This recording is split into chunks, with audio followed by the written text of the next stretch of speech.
साल 2012 तक भारत के पास अग्नि 5 मिसाइल आ चुकी थी, जिसकी रेंज 5000 किलोमीटर थी। यानी कि इसकी रेंज में पूरा पाकिस्तान और चीन आता था। लेकिन अगर भारत को अपने एयरक्राफ्ट से किसी दूसरे देश पर न्यूक्लियर बॉम्ब ड्रॉप करना होता, तो उसके लिए भारत के पास दो ऑप्शंस थे। पहला मिराज 2000 और दूसरा जैगुआर फाइटर जेट। लेकिन इसके साथ प्रॉब्लम्स ये थी कि ये केवल ग्रेविटी बॉम्ब ड्रॉप कर सकते थे। यानी कि न्यूक्लियर बॉम्ब ड्रॉप करने के लिए इन्हें पहले दुश्मन देश के अंदर घुसना पड़ता, जिससे ये दुश्मन देश की मिसाइल की रेंज में आ सकते थे।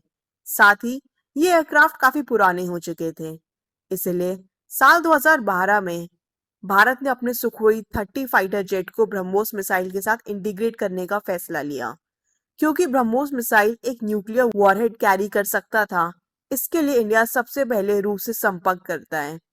रशिया में सुखोई एयरक्राफ्ट बनाने वाली कंपनी कहती है, आपका काम हो जाएगा, लेकिन उसके लिए 200 मिलियन यानी कुछ 1300 करोड़ लगेंगे। इसके बाद इंडिया ने इस काम को खुद करने का फैसला लिया और हिंदुस्तान एरोनॉटिक्स लिमिटेड को ये काम सौंपा। लेकिन 2.5 टन के मिसाइल को फाइटर जेट के साथ इंटीग्रेट करना कोई आसान काम नहीं था। ब्रह्मोस को सुखोई के साथ इंटीग्रेट करते समय ये ध्यान रखना जरूरी था कि एयरक्राफ्ट के एरोडायनामिक्स में कोई चेंज ना आए।